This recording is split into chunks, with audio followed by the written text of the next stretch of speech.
Pit Stop CBN com Ricardo Barbosa.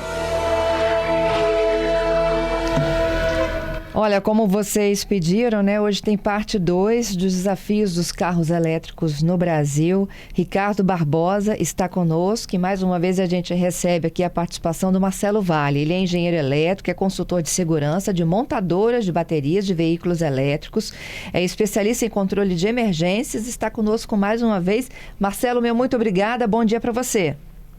Bom dia a todos, mais uma vez, satisfação estar aqui com vocês. Ricardo, estamos juntos. Bom dia, Fernanda, bom dia nossos ouvintes e bom dia, Marcelo. Obrigado aí por poder estar participando do nosso programa Pit Stop CBN. Ô Marcelo, foram várias as perguntas que chegaram, né, da última segunda-feira, enquanto você estava ao vivo conosco e também ao longo da semana, mas eu acho que é uma pergunta que todo mundo se faz hoje, né, sendo ou não você um defensor do carro elétrico, você teria neste momento do Brasil hoje um carro elétrico, Marcelo? Vamos tentar estabilizar, Marcelo? Bom, daqui a pouquinho o Marcelo volta. Ricardo, essa é uma pergunta que muita gente tem feito, viu? Essa pergunta é tão complicada, Fernando, que aí cai a ligação. Não, caiu fora da nossa internet aqui mesmo.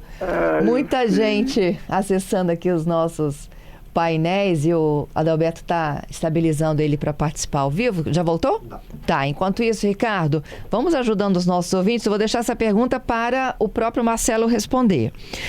Um ouvinte nosso diz o seguinte, o Alex, quanta dificuldade que ele tem de achar pontos de recarga rápida na capital? Eu respondo, Alex? Pode responder, a gente está tentando localizá-lo ainda. Ok. O que acontece? Realmente, aqui no estado, principalmente Vitória, nós temos poucos pontos de recarga, né? Às vezes temos ali em Camburi, temos mais em outro local, temos em alguns shoppings também, mas às vezes a gente encontra alguns defeitos, não estão funcionando, tem falhas. Realmente nós ainda não estamos preparados, Fernanda, para poder receber essa demanda de carro elétrico. Então isso tem dificultado muito as pessoas que, eu vou ali em Camburi, vou tomar um banho, vou dar uma caminhada, vou aproveitar para deixar meu carro carregando, né? Sempre que está funcionando, às vezes encontra alguns problemas aí. Às vezes também você vai a um shopping, chega lá, tem mais um ou dois carros, a pessoa tem 2, 3 vagas só, a pessoa está passeando no shopping, carregando seu carro elétrico, não tem condições. Realmente isso vai aumentar com o passar do tempo, mas por enquanto ainda é escasso esse momento para você poder fazer a recarga do carro elétrico. Marcelo já está conosco novamente ao vivo, vamos ver se ele nos ouve bem agora. Marcelo? Opa, tô de volta. Ok. Marcelo, eu te fiz uma pergunta, não sei se você conseguiu ouvir, se você já tinha caído antes. Com todos esses debates que surgem em torno do carro elétrico... Teria um carro elétrico sim. Isso, teria? Como eu disse, sou defensor da transição energética, é fundamental para a nossa existência, e os carros elétricos hoje, né, são o que tem mais de tecnologia de segurança nas baterias. Você teria um híbrido ou um elétrico mesmo? Inicialmente, nós temos que evoluir com a questão da infraestrutura, né? Eu não teria liberdade, para um centro urbano funcionaria bem, mas a gente precisa evoluir bastante a nossa infraestrutura. Inicialmente o híbrido, mas futuramente um totalmente elétrico. Entendido. Bom, e ainda sobre a infraestrutura, é uma observação de um dos nossos ouvintes, que é seu xará, tá? É o Marcelo. Ele diz o seguinte, essa infraestrutura que é necessária para carros elétricos, ela tem que ser verificada de certa forma pelo proprietário antes de comprar, não é isso? Como, por exemplo, o desafio dos condomínios hoje? Sim, certamente que sim, né? Até porque quando a gente fala em condomínio, a gente está envolvendo outras questões que não só a segurança. Nós estamos envolvendo a questão condominal, a questão se o prédio tem condição ou não de abrigar um carregador, como vai ser esse carregador, se será cobrado comunitariamente ou individualmente. Então existe uma série de questões, né? Isso, obviamente, não inviabiliza de ter o veículo, mas se a pessoa pretende ter o veículo para carregar em casa, certamente esse é um item que deve ser verificado. E, de uma certa maneira, até eu observo que muita gente ainda não adquiriu o seu carro, que é o meu caso, inclusive, por eu não ter infraestrutura de carregamento adequada. Esse é o limitador. Ainda é um limitador que está sendo superado, tá? estava se avançando bem, a questão da consulta pública em São Paulo deu um certo bloqueio, mas isso aí certamente vai voltar a crescer. Ele fala da dificuldade do próprio condomínio dele, né? Não tem essa infraestrutura para oferecer carregamento de carros elétricos e também da necessidade dos proprietários terem um bom seguro. Sim, na realidade hoje o seguro, né, você tem que ler bem sua pólice, né, para ver se ela abrange, né, determinadas questões relacionadas ao incêndio, se atender tranquilamente. Ainda não existe um seguro específico para veículo elétrico e acredito que não deva ter, tá? É claro que provavelmente deve ter alguns requisitos adicionais, como por exemplo, eu vou ter uma estação de recarga, ela tem que ser de acordo com as normas aplicáveis, tanto do carregador quanto da instalação de rede elétrica. Uhum. Fernanda? Oi? Eu posso puxar uma para o meu lado aqui? Pode. Marcelo, quais os cuidados que os mecânicos devem ter na manutenção dos carros elétricos que chegam na oficina para alguns reparos? Reparos até mesmo como um pequeno amassado, uma pequena colisão, uma troca de um para-choque. Quais os cuidados que ele deve ter? Não estamos falando ainda daquela parte de mecânica, porque esses carros ainda estão na garantia. Mas a parte de colisão, dá uma dica para gente. Bem, mexer com carro elétrico não é para qualquer mecânico normal, tá? Ainda mais se o carro sofrer uma colisão, ele pode ter o sistema elétrico afetado e de alguma maneira, né, na hora que alguém for mexer, pode mexer nesse sistema elétrico. A parte de manutenção de um veículo elétrico deve ser feita em uma autorizada específica, mesmo que seja só para a parte de lataria, tá? Porque para poder mexer num veículo elétrico é necessário descomissionar a tensão de tração, que é uma tensão aí de, né, para dentro da categoria de veículo, a gente chama de alta tensão veicular, mas nós estamos lidando aí com 300, 400 volts, então a pessoa precisa descomissionar o veículo para poder manusear.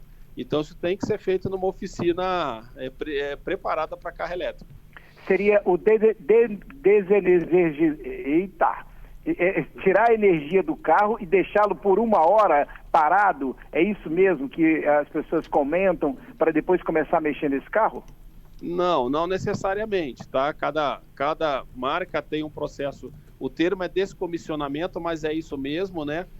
Não é desenergizar, é diminuir a tensão do veículo, né? Como as baterias são formadas por células e módulos, cada células e módulos com tensão baixa, quando elas se associam em série, tá? Você tem aí uma alta tensão. Então você precisa desconectar esses contatos para que ele caia de uma alta para baixa tensão e você conseguir mexer. Cada veículo vai ter um processo. Quando você pede para esperar 1 hora, é quando você mexe no sistema de emergência do carro, no sistema de desativação da energia de emergência. Aí você espera um determinado tempo para garantir que esse carro realmente esteja desenergizado. Entendido. Tem a pergunta do Franco aqui. Carro elétrico é guinchado? Sim, guinchado, mas sempre por guincho plataforma. O automóvel não pode ser guinchado, né, com as rodas no chão por causa do sistema de regeneração de energia, né? Inclusive, nós estaremos junto ao Sindicato dos Reparadores de Veículos, agora em novembro, fazendo uma palestra para eles justamente sobre a segurança do guinchamento, se não mudar. Caímos de novo com o sinal do Marcelo, mas olha, já... Ô Ricardo, olha quanta coisa diferente, né?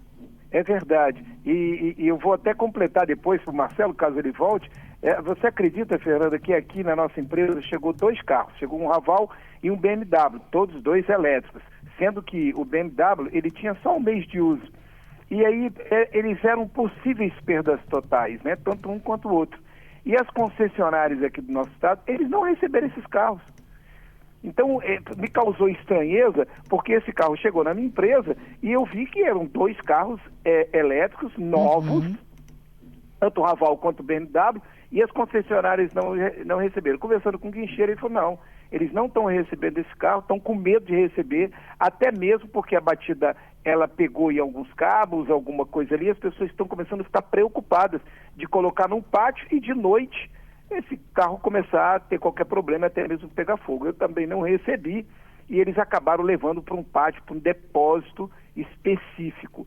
Então, isso também é algo que está chegando, é algo novo, o setor está começando a trabalhar com isso, pensar e ver como é que nós vamos agir com esses carros que estão chegando como possíveis perdas totais, que batidas que tombaram, o Raval tombou, o BMW foi frontal, mas realmente ele atingiu ali aqueles cabos com os cabos elétricos, que é muito perigoso.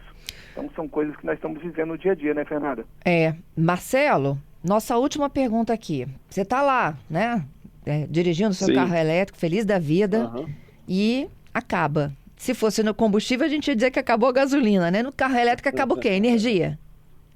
Acaba a energia, porém o veículo ele vai te dar uma série de avisos, né, com relação à bateria. Para falar a verdade, ele não deixa o veículo chegar a zero total, né? Ele sempre fica com uma carga reserva, mas, né, se eu não abastecer, infelizmente ele vai parar igual o carro a combustível normal, tá? Então é a mesma coisa, acabou a energia, ele não vai rodar.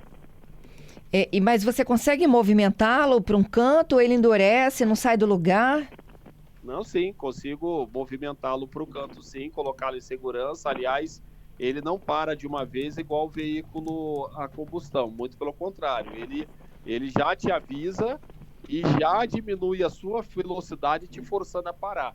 Não só por problemas, né, de bateria baixa, mas também qualquer problema de parâmetro de segurança, ele te força a parar.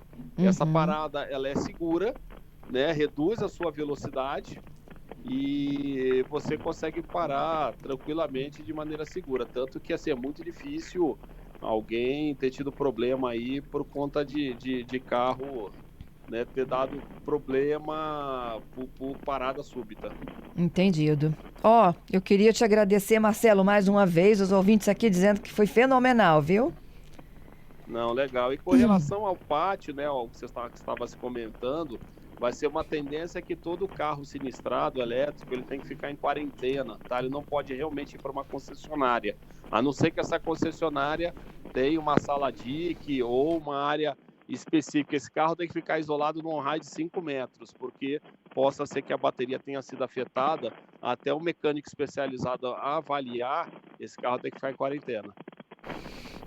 É a Miriam aqui dizendo que a filha tem um híbrido e que gosta muito e que as informações foram valiosas.